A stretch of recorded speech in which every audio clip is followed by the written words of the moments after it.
Yes, we can hear you great. Outstanding. The computer microphone is working just wonderfully. I hate headsets. I'll just say a couple of words just because we got a couple more participants that are slowly moseying on board.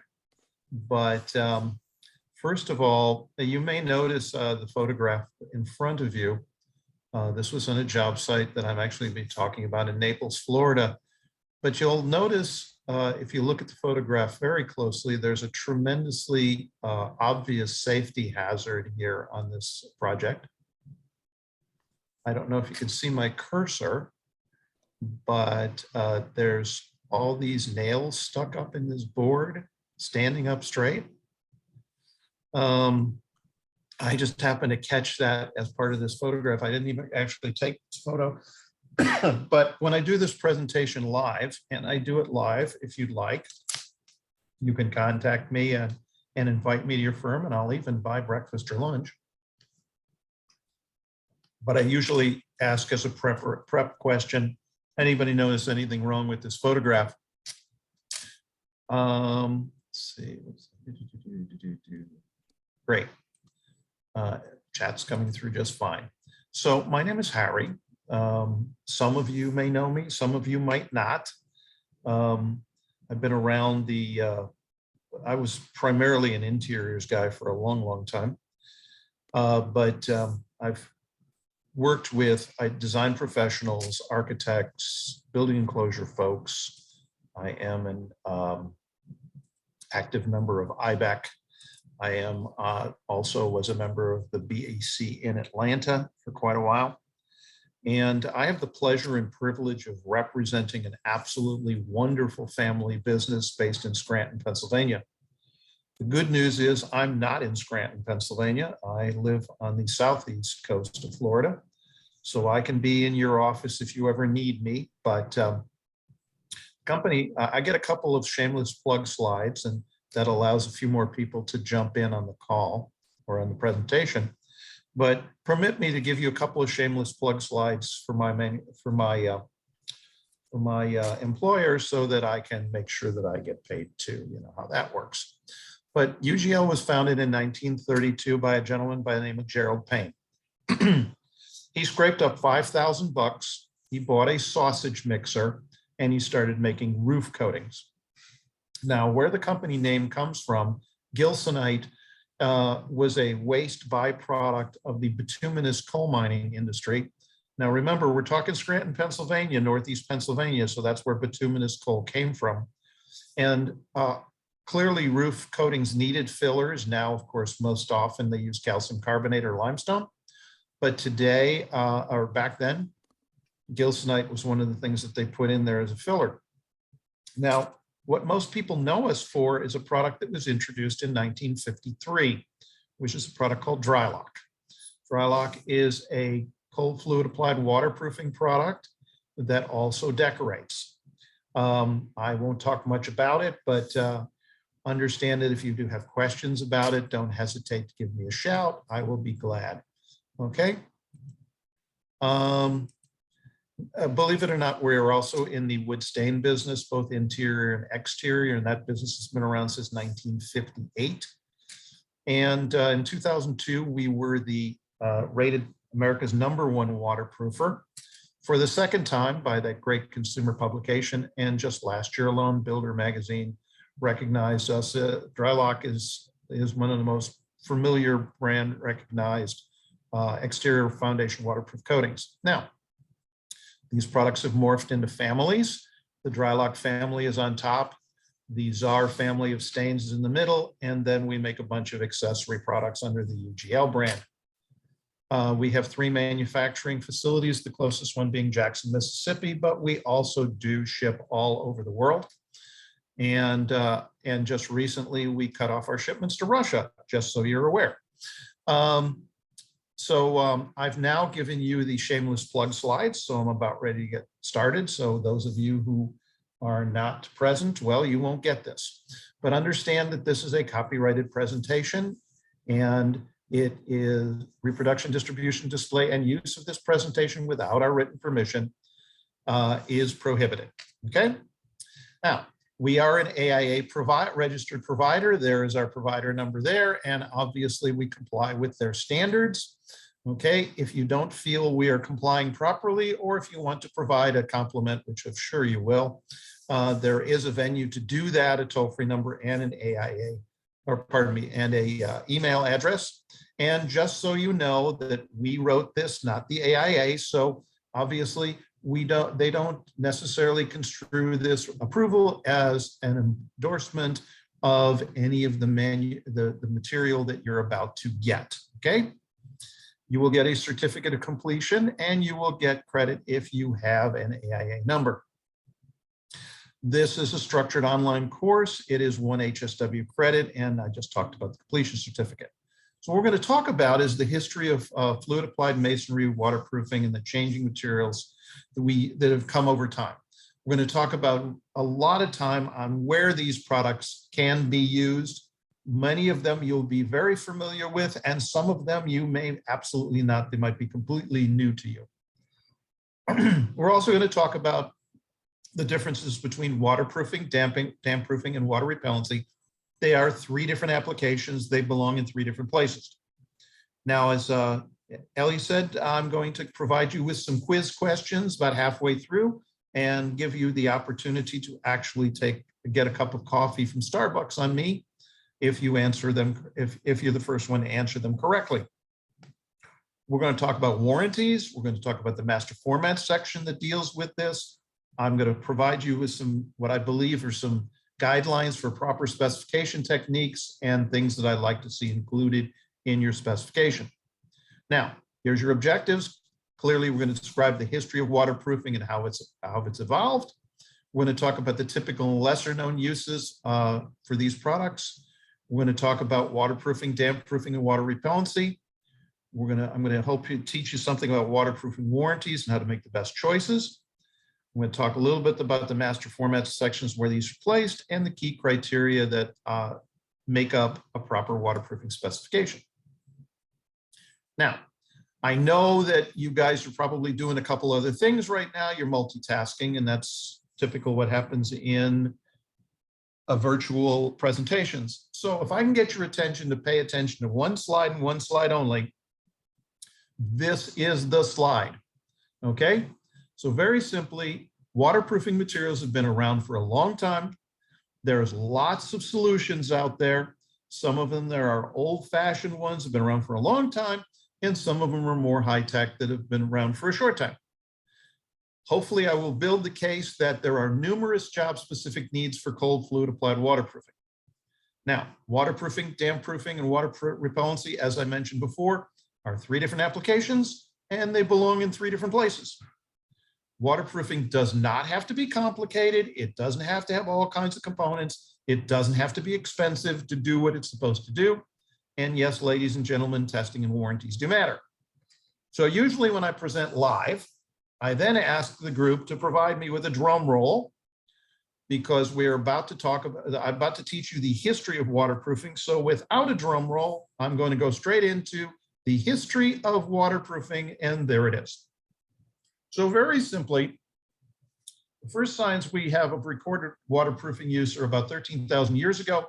They found this black oozy-goozy stuff floating on top of water and seeping up through the ground and into peat bogs and things like that. And they figured out that this stuff actually had some value. First of all, they started using it to protect excessive rain from their harvest.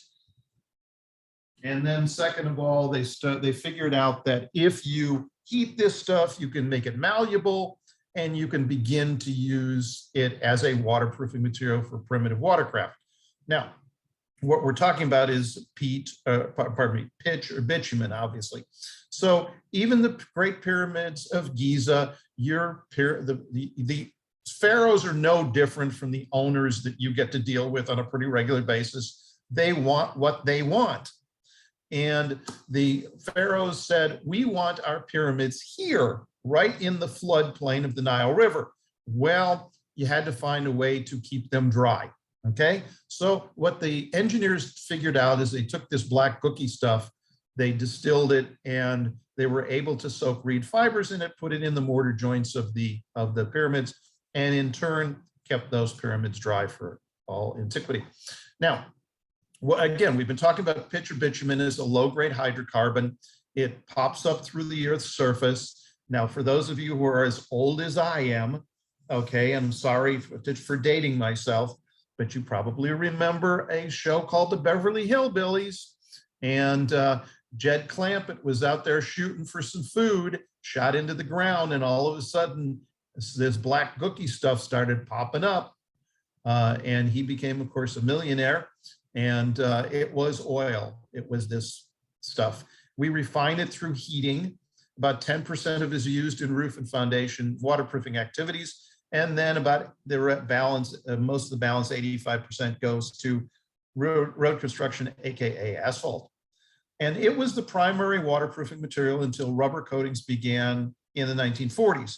Now, for those of you who were awake at all for an American history course, you probably remember that in the 1940s, there was this great world conflict called World War II. And rubber comes from rubber trees, and you strip the bark and you figure out how to get the rubber out of that. And much of that was in the South Pacific. So what happens is we got shut off from rubber in the 1940s. It became the first rationed material during World War II. And once World War II ended, rubber then began taking its place as the #1 waterproofing material. Now, as companies went from wartime production to peacetime production, they began developing other things like resins in the 1950s and acrylics in the 1960s. That's where our latex popped up, our water-based products. And we learned how to make those things stretchy in the 1970s and made them what we call elastomeric. Now, all these products still exist today. They're all still around in various shapes and forms.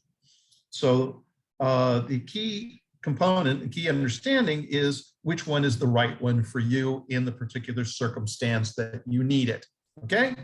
So there are multiple advantages to these products. Obviously, they are seamless because they're liquids, so there are no joints. They generally are quite simple to use. You pop off the lid and you apply it. They tend to be cost effective. They tend to be readily available in multiple sizes and forms. They tend to be easy to deliver and store, and hopefully they last the life of the structure. They're durable. Now, I've often asked about permeability with these products, and there are several permeability options depending on what you specifically need. Okay, we'll talk about that in a second.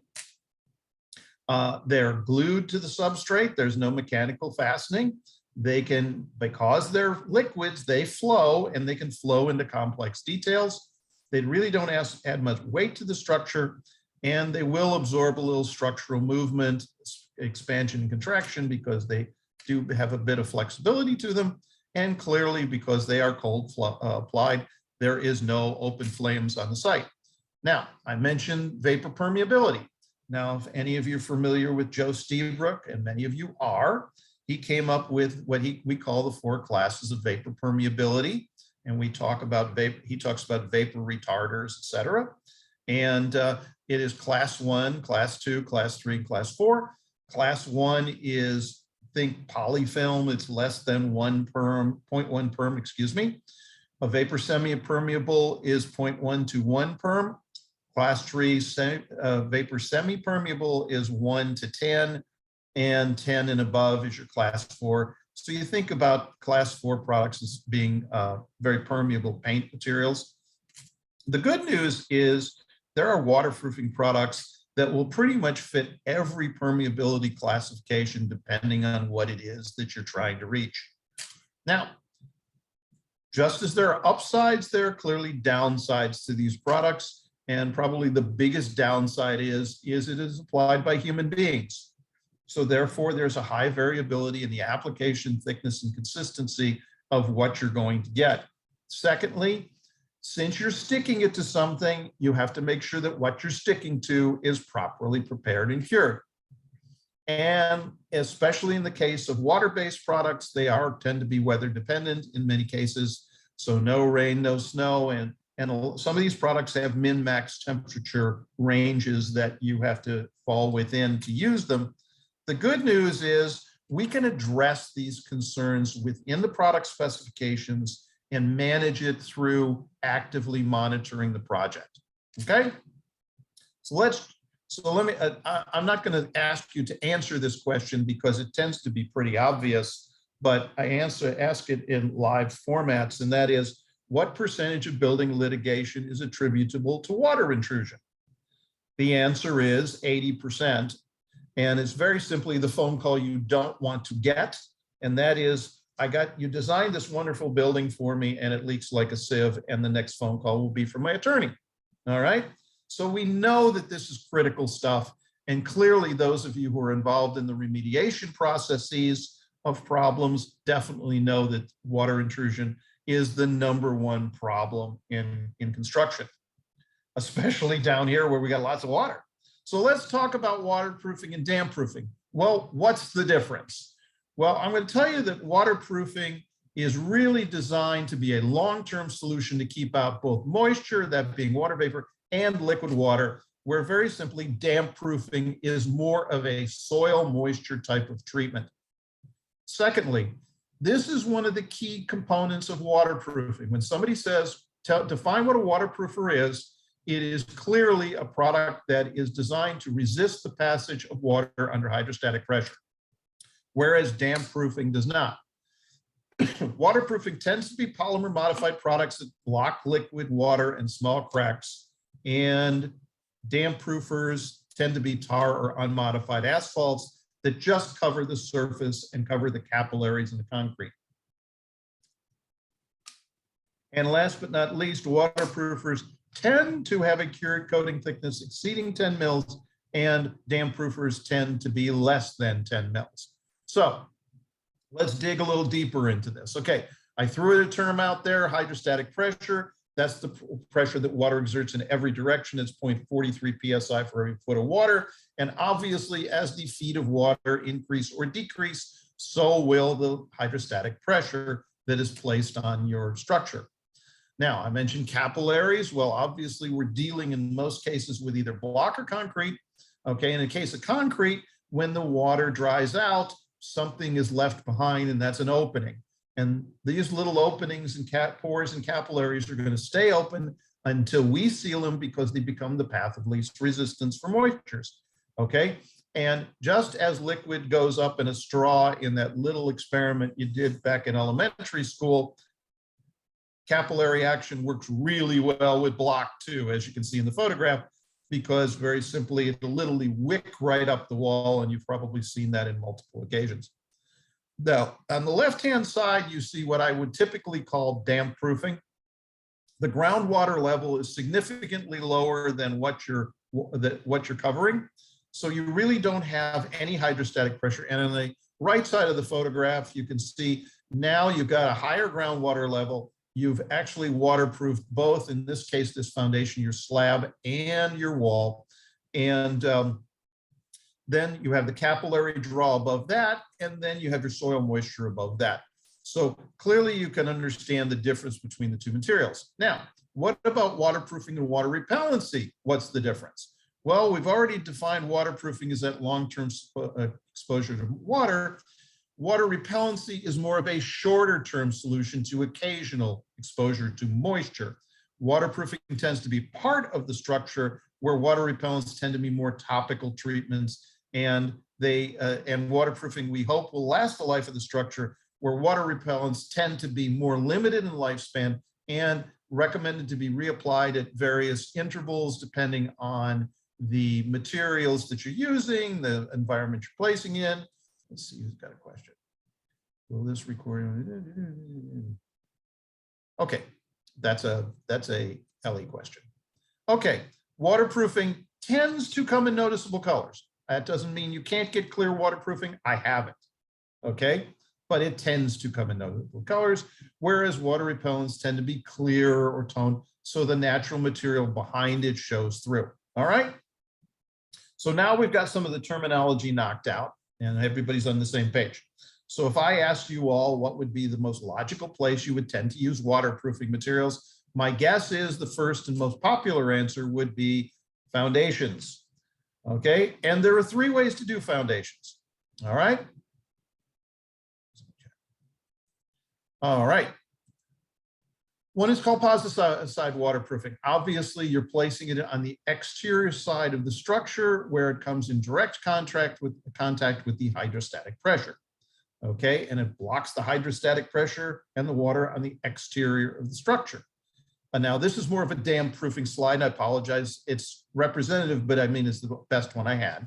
But as you can see, you're placing the material on the outside of the structure, and that's what's going to come in direct contact with the hydrostatic pressure. And you tend to run that material up the side of the structure because you have wind-driven rain down here. We have sprinklers down here, all kinds of other things. So it's beneficial to run up the side of the structure, depending on what your structure looks like, clearly. Some of it may be exposed, some of it may not be exposed, okay? So you install positive side waterproofer with full visibility and you can see it going on, but as soon as the backfill goes and covers it up, it's gone, you can't see it anywhere. It works by the external water pressure forces pushing against it.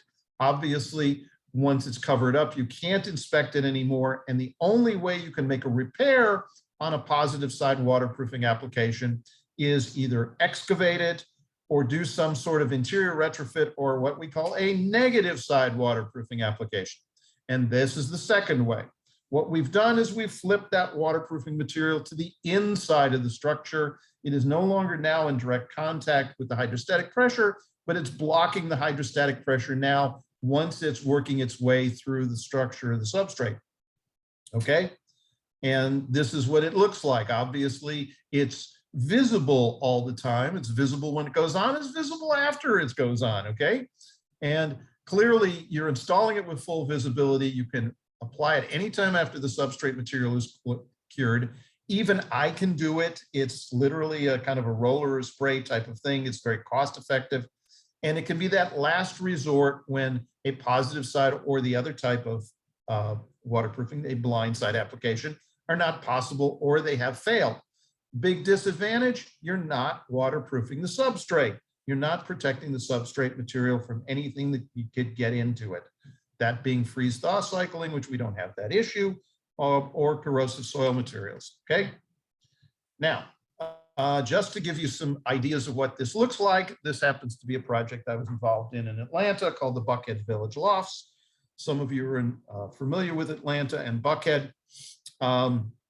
This is just about a block off, up, it would be north, Roswell Road off of the Buckhead Triangle. And this, believe it or not, was an above ground parking structure. It had a deck on top of it, and it had exterior coatings on the outside, and somewhere along the line it failed. And there were some building enclosure consultants that were working on this project and asked me to see if I could provide them what you call a belt and suspenders approach, where they're going to fix the outside, fix the source of the moisture, which is what I always recommend, and then use a negative side waterproofer to make it look pretty and also be as suspenders to solve the problem, any other additional problem that might seep through. This happens to be the Brevard County Courthouse in Viera.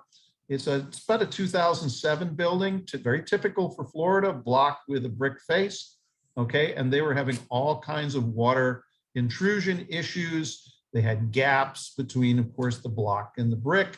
They had wind-driven rain issues. They had all kinds of crazy things going on. And what they had to do was tear off all the gypsum board on the one side of the building because judges' chambers and courtrooms and that kind of stuff, because they were getting mold and rusting of the steel studs. So we offered them a suggestion of filling those gaps with hydraulic cement and coming back with a cold fluid applied waterproofing product. The building enclosure consultant that was involved in the project decided to take one opportunity to try it out.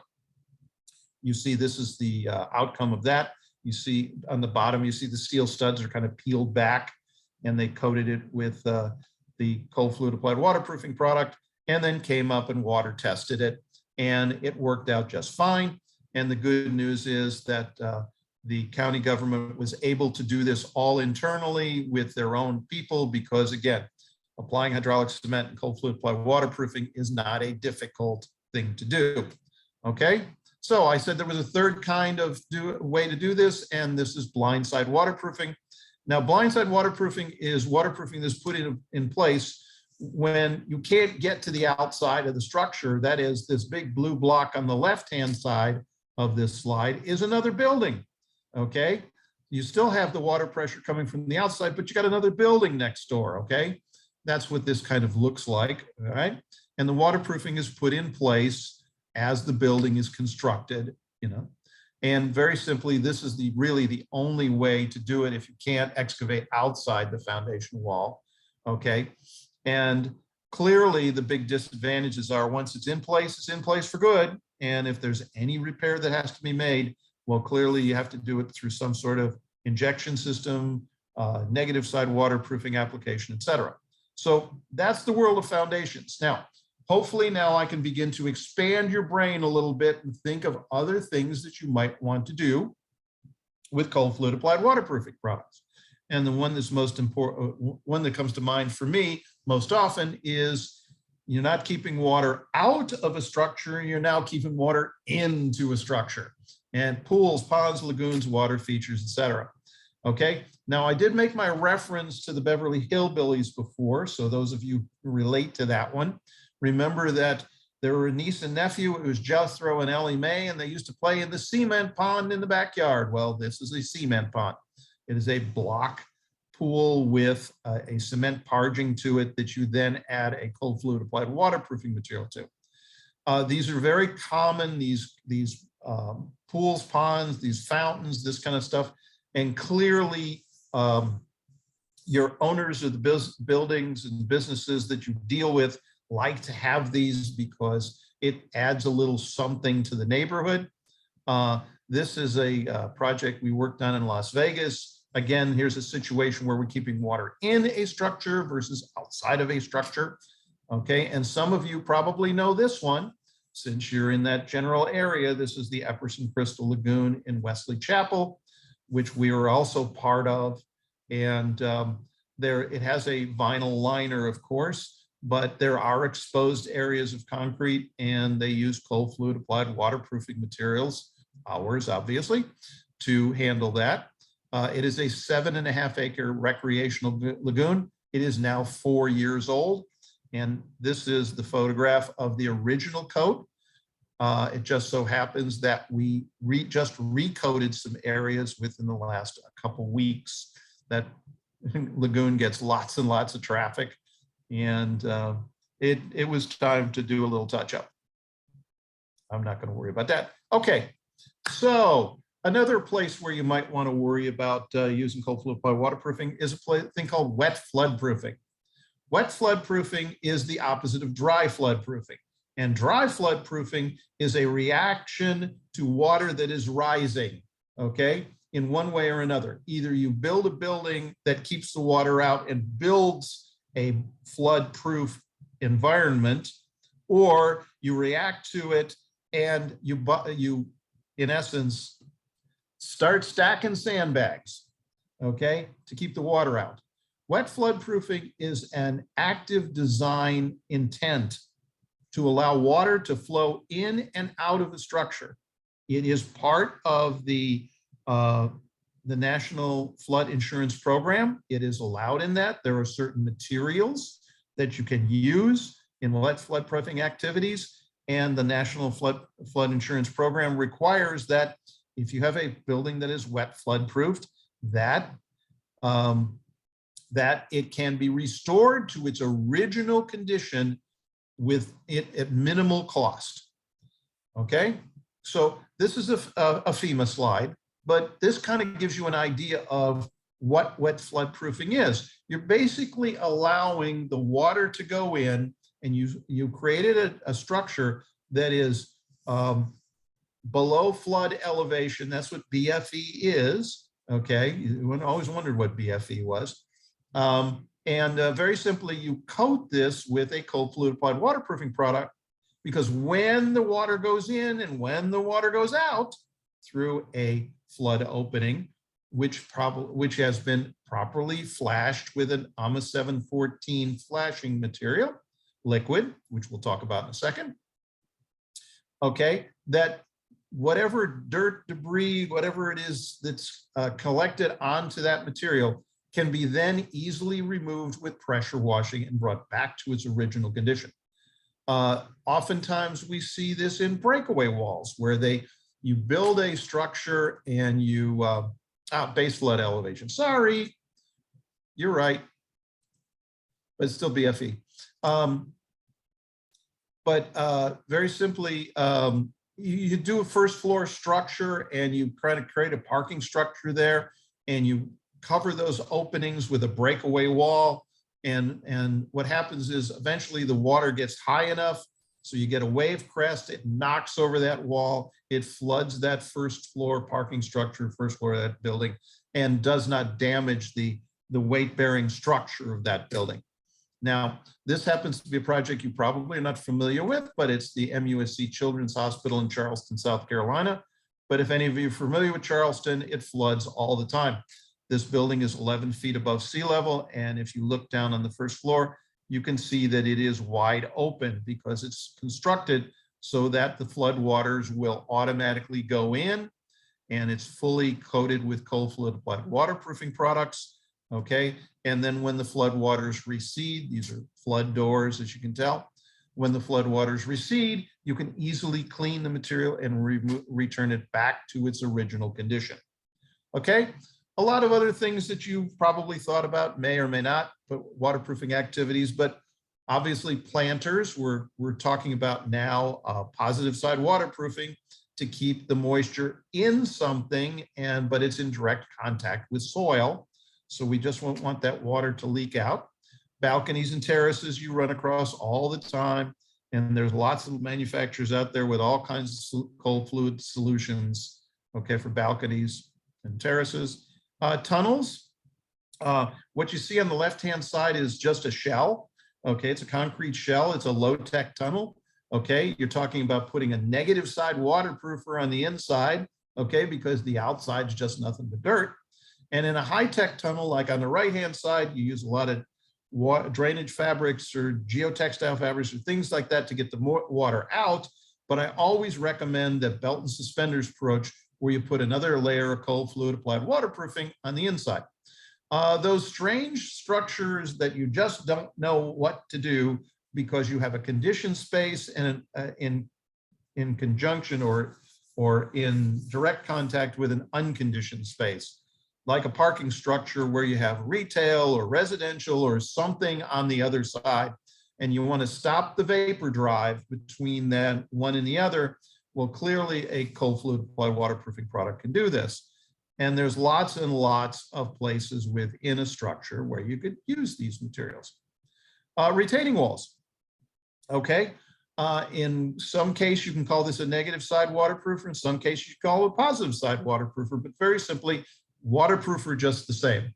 Okay. The design is to keep the water where it's supposed to stay.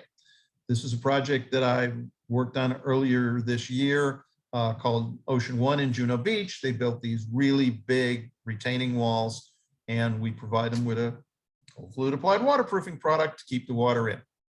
Above and below ground tanks and cisterns, well, clearly you can waterproof the inside of a tank, you can waterproof the outside of a tank, and if it has to be drinking water, it clearly has to be NSF 61 certified, and we can provide things for you, not in a cold fluid applied manner, but in a powdered manner for that.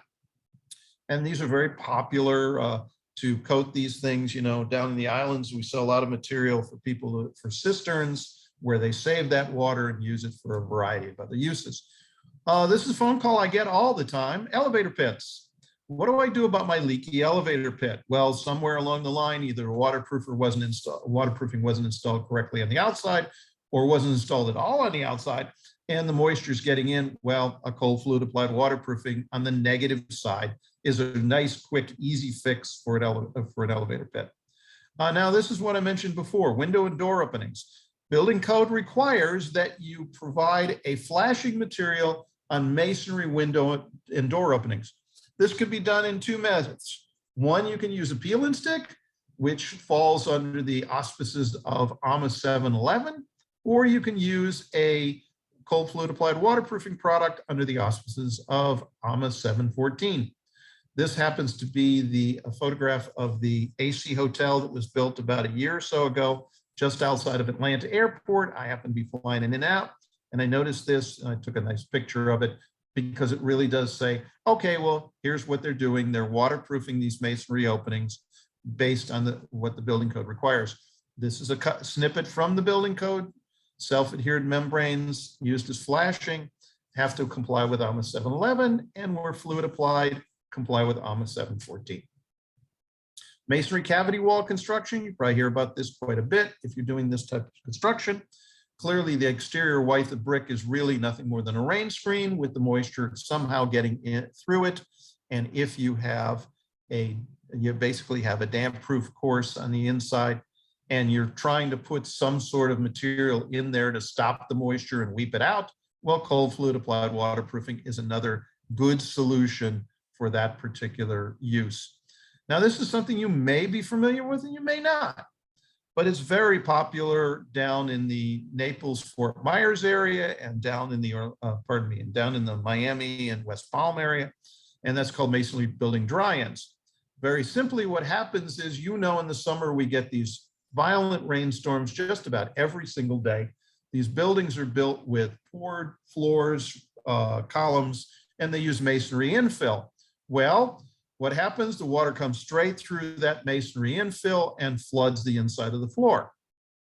That stops construction because you can't use water sensitive materials, et cetera, if you're going to flood every day. So the solution is to use a cold fluid applied waterproofing product on the inside of the wall structure, okay, to stop moisture from coming in. The GC is happy to pay for this. It usually isn't in the specifications, but the GC is happy to pay for it because it speeds up their construction cycle. They're able to add water sensitive materials in the building faster. They're able to move faster. And what does a GC want to do? Move faster, okay? This happens to be the Kalia Bay Tower in Naples. It was Kalia Bay Tower 300. We did 100, we did 200, 300 is just about complete, and 400 is going in the ground. But as you can see, they applied a cold fluid applied waterproofing product on the inside of the structure to stop the wind-driven rain. This is Boulevard at West River in Tampa, completed about a year ago. You may know this project. It's Tampa Metropolitan Housing Authority. But very simply, the exact same thing. Cold fluid applied waterproofing on the inside of the block stops the moisture from coming through and speeds the project. Another area where we're getting lots of traction for cold fluid applied waterproofing, exteriors and stuccos. Okay, you may know a couple of these projects, one in Bradenton, one in Newport Richey. Both of these guys regularly use cold fluid applied waterproofing materials on the stucco on the outside. Excuse me, I needed a moment to let my dog out of my office.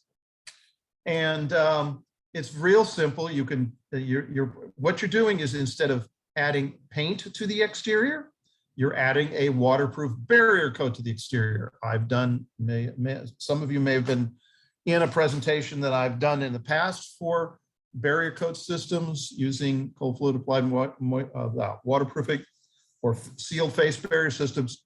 But very simply, they're starting to become very popular because they work. If you're doing wood sheathing and wood studs, same type of application, same type of construction you're used to on top of stucco, you're just using a waterproof face barrier coat. And if it's steel studs and glass face gypsum sheathing, exactly the same type of application, typical stucco application, but you're replacing your paint with a waterproof barrier coat. You want more information on it? I'm not going to dwell on this for now. Feel free to contact me. But here's a project out in Naples that had exactly that type of thing. It is a typical 4-story senior center built out of block. Just so happened the architect and spec writer were out of Atlanta. On the left-hand side, you see your 2-coat direct applied stucco. On the right-hand side, you see your your cold fluid applied sealed face barrier system.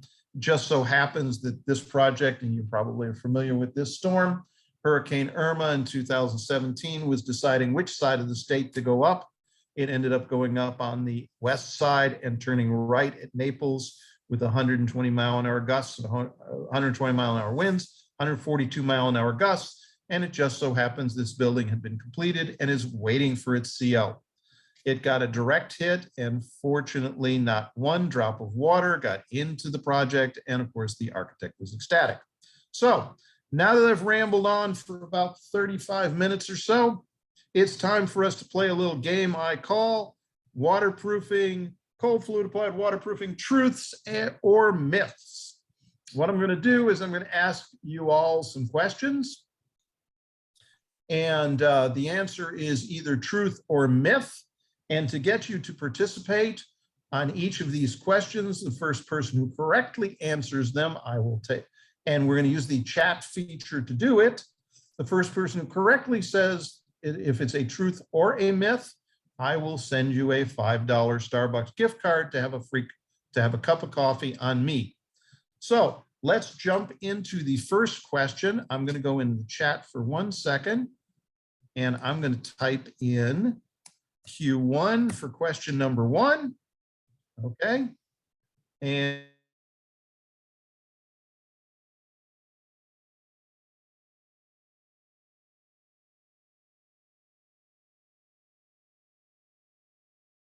truth or myth?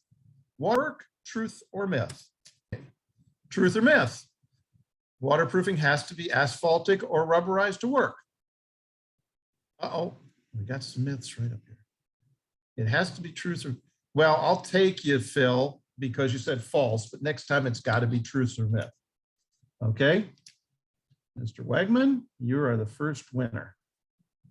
You're fast with the fingers. Okay? All right. It is a myth. There's lots and lots of products out there that are not asphaltic or rubberized that do act as good waterproofers. Okay, let's go into the chat again. I will type in Q2. Okay, first person to answer correctly, obviously. Truth or myth? Masonry waterproofing has to be 40 to 60 mils thick to work. Truth or myth? Jeff Bame says it's a truth. What does everybody else say? Lots of truths, but Susan Claus Smith said it's a myth, and she's right.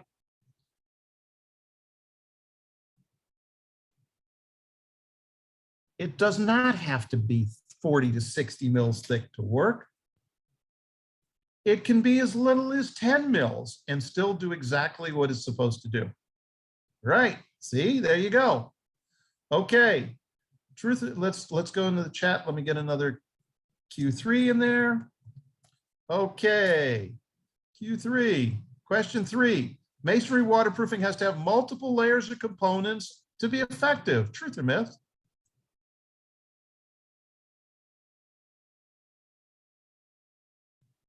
Ross Allen Tisdale. First one to say it's a myth. I'm sorry, I got to make sure I write this down so I send these to you. Yes, you are correct. It is a myth. You don't have to have multiple layers. In certain systems you do, but in certain systems you don't. So it's a myth. Okay. Question number, oops, sorry about that. Q4, there we go. I got it on the screen now. Question number 4. Masonry waterproofing has to be replaced as it will not last the life of the building.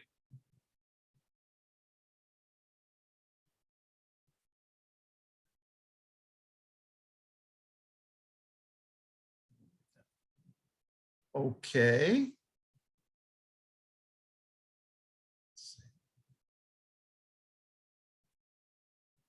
Well, I think there's a certain ring of truth to question number 4. I don't know. I got to find my Q4 there. Hold on a second. There it is. I think Greg Zier. I think there's a certain amount of truth to this, all right? Okay, and the reason why I think there's a certain amount of truth to this is if you didn't ever have to replace the waterproofing, well, you'll never have to use negative side waterproofing. You never have problems. So there's a little ring of truth to it. It's a bit of a twisted question. So I thank you very much for allowing me to twist your brain a bit. Okay, we're going on to question number 5, Q5. There we go. All right, question number 5. Cement stucco is porous and never can be made waterproof. Truth or myth?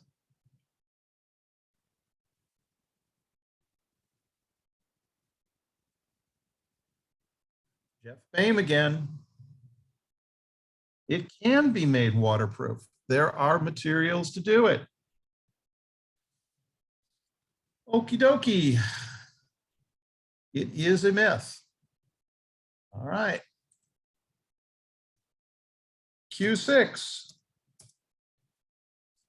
All right. The only effective masonry waterproofing must be applied to the outside of the structure. Truth or myth?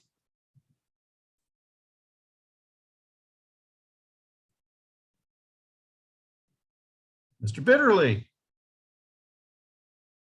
First one with the fast fingers. Okay, yeah, it's a myth. All right, let's go on to Q7. All right. Masonry waterproofing is complicated and extremely expensive. We hit it first. Mr. Bitterly's fast on this one again, too.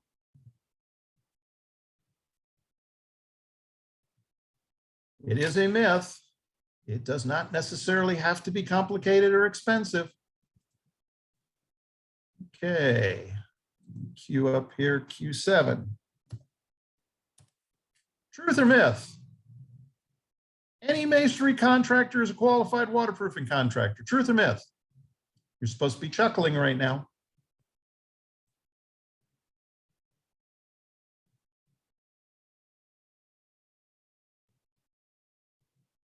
Okay, Susan, you got it again. It's a myth.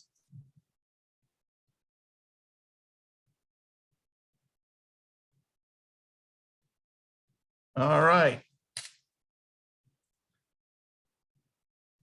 That was Q8. Yep. All right, we got to move to Q9. We're getting there. Question number 9. All paints are waterproof with enough coats.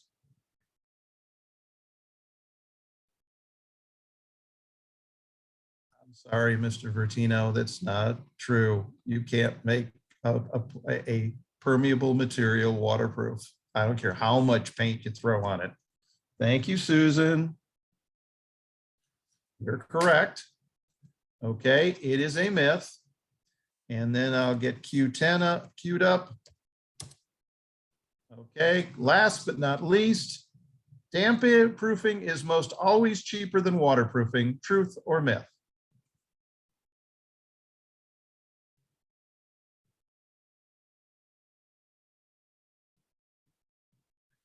Lewis Howie, you were the first one to jump in, and you are correct. It is true. Damp proofing is most always cheaper than waterproofing.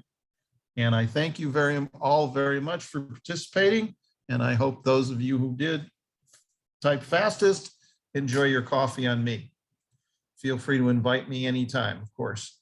So let's get down to some last minute nuts and bolts. Now, keys to waterproofing success.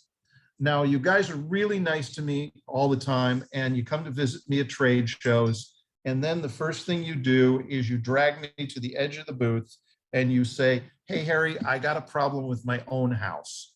What do I do? And well, that's all me to Starbucks. You got it. The first thing I tell people all the time, the first rule of waterproofing success is drain water away from the structure. Okay, you got to think about this for a moment. But if you built a new house and you know that things are starting to settle around it, and you start getting gaps around the foundation, and the water is just running right down the wall, or you got drains and the drains aren't flowing way out to the side of the structure. Just manage your water properly. The other thing I mention to people, particularly if it's a in-ground foundation, which won't be much for you guys, but the number one cause of failure of waterproofing products is incorrect application or damage by other trades. And if you're backfilling a foundation, definitely put something over the top of that waterproofing material, because we really did, we don't know what's in that backfill. It could be shards of glass for all we know, okay? Obviously, proper flashing and detailing are key to all waterproofing success. Proper substrate preparation and repair of damage. Here's a novel one. Assure your materials work together, and make sure you watch out for little details like that high-low temperature condition, UV exposure. Follow the manufacturer's instructions. Now, to talk about warranties for just a moment, I don't care what it is you're buying. If it's got a warranty to it, the 4 elements of a warranty are pretty much in every warranty. And that is, what's the time period, what's covered, what's excluded, and what's the limit the manufacturer is going to pay or the warrantor is going to pay for the claim. Well, believe it or not, and I want you to pay attention to your product data sheets and read all the way down to point number 10 or 11, which is where the warranty is hidden. And make sure that you understand what the warranty is that you're receiving from the products you're using. In some case, it could be a material workmanship warranty that could be as little as 1 year on your waterproofing material. Other products provide what's called a performance warranty. It will provide a waterproof coating, or it will stay waterproof for X number of years. So clearly, if you're going to protect yourself and your owner, come on, work with me here, specify a longer-term warranty. Specify a performance-based warranty. Make sure that the applicators are used are trained and tenured. I put that right in my specs, and I'll show you in a second. Specify our support, us getting involved. That's my full-time job. Please get me involved. That's what I do. And specify us or a third party to inspect the work that's being done, so that you know that it's being done based on manufacturer's requirements.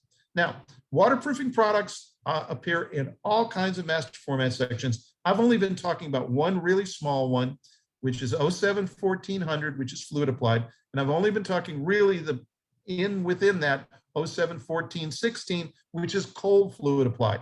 But I'm going to tell you, if you're writing a specification for these products, the specification is going to tend to look alike, okay? And here's the things that I really want you to start with. First of all, in part 1, make sure you have the right reference standards, okay? If you're worried about hydrostatic pressure, make sure you have the test for hydrostatic pressure. If you're worried about wind-driven rain, make sure you have the test about wind-driven rain, okay? Secondly, quality assurance. Make sure that you put in your specification that you want trained and tenured applicators with at least 5 years of experience and at least 5 projects of similar complexity. And then put right in your spec, build a mock-up. We'll pay for it. We'll provide you the stuff for free. We're happy to do it so that everybody's on the same page. When you get into your project conditions, just remember about those min-max application temperatures. And if you use water-based products, you have to worry about the water issue. Also, in part 1 is where you place your warranty. Okay, that's where you get into that performance-based warranty. Okay, pull it right out of your product data sheet. As you move into part 2 in the product section, I always say put in a single source limitation that says that all products from a single manufacturer to create a sealed system or a single tested system using multiple manufacturers. Provide me with a test that says that your products in cooperation with others are going to do what they say they're going to do. And then when we move into the execution place, this is where we deal with the surface preparation issue, making sure that you're repairing damage and your surface is properly cured, and you're following the manufacturer's instructions, and you're protecting it from damage from other trades, okay? So last but not least, let me bring you back to my original slide, just to remind you if you hadn't dozed off. And that is that waterproofing materials have been around for a long time. There's lots of solutions. My job is to help you decipher that little Rubik's Cube, okay? And I will tell you that I am only as good to you as a trusted advisor is to tell you the truth. If my products will help you, that's great. If my products won't help you, I will try to find you other manufacturers who can help you. And that we all move in the same circle. We all attend the same meetings and associations. So it's my job to try to help you, and please utilize me to do that. There are numerous job-specific needs for cold fluid applied waterproofing. Obviously, hopefully I've built the case that waterproofing, damp proofing, and water repellency are 3 different applications that belong in 3 different places. Waterproofing does not have to be complex, complicated, or multi-component or expensive to do what it means to get the water, keep the water out or keep the water in. And last but not least, testing and warranties really do matter. I thank you very, very much for enjoying some time with me or spending some time with me. I've enjoyed being here with you. And if there are any questions, we can pop something. You want to pop something into the chat, I will try to do my best to make sure that I answer your question. My email address is right there. If you don't want to do a chat, obviously send me an email and I will do the best to get a hold of you. Or you want to contact me through LinkedIn, I've got a profile there, et cetera, et cetera, et cetera. Okay. Thank you all. It's got you out about 4 minutes in time. Ellie, you ready to jump back in? Yeah, absolutely. Since the presentation is wrapped up, if anyone has any questions, you can feel free to unmute or you can place them in the chat. And we can hold on for just a few minutes since it's 12:58.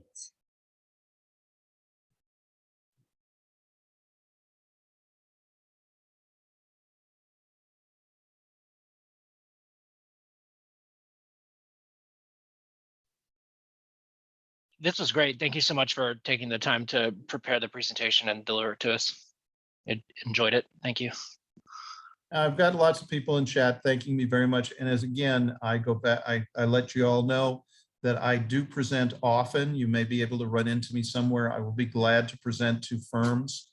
And also I'm planning on doing my stucco presentation at an upcoming IBEC event that it was just announced for the 19th of May in Orlando. So I'm trying to get on the presentation ticket for that. And that's again, back to my stucco presentation. I am also in the process of writing a presentation on wet flood proofing. I would imagine that I will have that done, within the next couple of months. And last but not least, I can tell you on May 25th, I will be presenting a 2-hour presentation jointly with the Greater Orlando CSI chapter and the Florida Lath and Plaster Bureau in Orlando. So I'm around. Don't hesitate to join me anytime you'd like. Harry, this is Bob Bitterly. Wanted to thank you for the informative presentation on behalf of the Tampa Bay Building Enclosure Council. Thank you very much. Also wanted to let folks know that upcoming on April 28th, we have an excellent program on the evolution of drainage systems. And then after that, we've got other case studies. And then we've got a lawyer who's going to talk about liability and architects. I don't know that date, but typically we're trying to do this the last Thursday of each month from noon to 1 p.m. So check the AIA calendar.